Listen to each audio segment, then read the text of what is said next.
पनि अब त्यो देशप्रतिको अब हामीले शीर्षकै राखेका थियौँ राष्ट्रिय समृद्धिका लागि उद्यमशीलता अहिलेको अपरिहार्य विषयवस्तु हो। हामीले दूरदृष्टि राखेर कसरी हामीमा कुन चेत छ हाम्रो देश समृद्ध बनाउन भन्ने हिसाबले यो शीर्षक पनि राखेको थियौँ। त्यसमा उहाँका धेरै भिजनहरू देखियो, तर त्यही लेखाइको संरचनाले तलमाथि थोरै अन्तर परेको छ। अब त्यसमा पनि उहाँप्रति धेरै कृतज्ञ छौँ।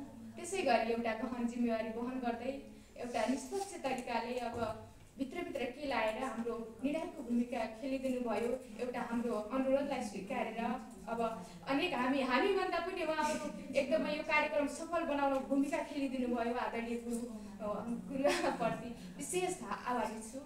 र हामीले निष्पक्ष तरिकाले अब थोरै मैले नमुना देखाउन पनि यहाँ ल्याएको कि हामीले कसरी यो छनौट प्रक्रिया गऱ्यौँ। अब तपाईँहरू को कसो म्यामहरूलाई पनि थाहा थिएन, सरहरूलाई पनि थाहा थिएन, हामीलाई पनि थाहा छैन यो कसको कपी हो भनेर। हामीले कोडिङ गरेर डिकोडिङ गरेर एउटा निष्पक्ष तरिकाले अनि कस्तो हुन्छ निबन्ध त्यो प्रक्रिया भनेर एउटा हामीले अनुभव पनि लिन पायौँ कि कसरी हामीले चेक जाँच गर्ने भनेर। धेरै समय नलिई यो तरिकाले गरेको थियौँ। तर धेरैको देखाइ अहिले लोकसेवाको स्टाइलको भयो कि त्यहाँनिर सरले पनि अघि भन्नुभयो लोकसेवाको स्टाइलमा बुझा दिनुभयो। एउटा संरचनामा आधारित भएन, राम्रा खुबी हुँदाहुँदै पनि उहाँले संरचनामा नलेखेको भएर थोरै तल अन्तर भएको छ। अन्तर मात्रै हो, तर कोही भन्दा कम देख्नु भएको छैन।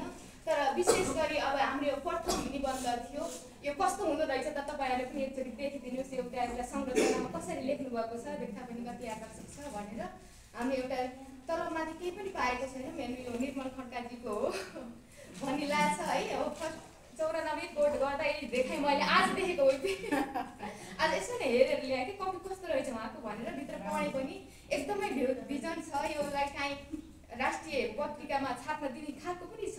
हामीले सोचेको पनि त्यही हो, उहाँबाट केही आइडिया आओस् हामीलाई पनि भनेर एकदमै राम्रो गरेको पाएँ मैले। धेरै कुरा पनि चाहिने रहेछ, धेरै लेखेर पाना भरेर पनि हुने रहेछ, एउटा निश्चित नियममा चाहिँदो रहेछ। त्यही भएर उहाँको एकदमै उत्कृष्ट छ, सबैले देख्न सक्नुहुन्छ। अब सबैको राम्रो छ, उहाँ सेकेन्ड पनि राम्रै छ, ठिकै छ। हामीले यो यति हाम्रो निष्पक्ष कस्तो निर्णय भयो भनेर थोरै देखाइदिने पनि खोजेको। यति भन्दै पुनः पनि अब हाम्रो त कार्यकाल सकिँदैछ र पनि यही मौकामा एउटा हामीले म पनि नेपाली विषयसँग सम्बन्धित भएको हुँदा अब श्यामदाले पनि भन्नुभएको थियो एउटा नेपाली विषयलाई मिलाएर एउटा कार्यक्रम गर्नु भन्नुभएको थियो। अब कति कमजोरी त्रुटि भयो होला, अहिले पनि थोरै समय पनि ख्याल गरिदिन, त्यसमा क्षमा चाहन्छु। तपाईँहरूप्रति पनि क्षमा चाहँदै फेरि पनि सम्पूर्णलाई विशेष आभार दिँदै संयुक्त पदाधिकारी पनि आफ्नो व्यस्तता समयलाई मिलाएर आउनुभयो, उहाँहरूलाई पनि विशेष आभार गर्दै केही कमजोरीको फेरि पनि म क्षमा चाहँदै सबैलाई धन्यवाद दिन चाहन्छु।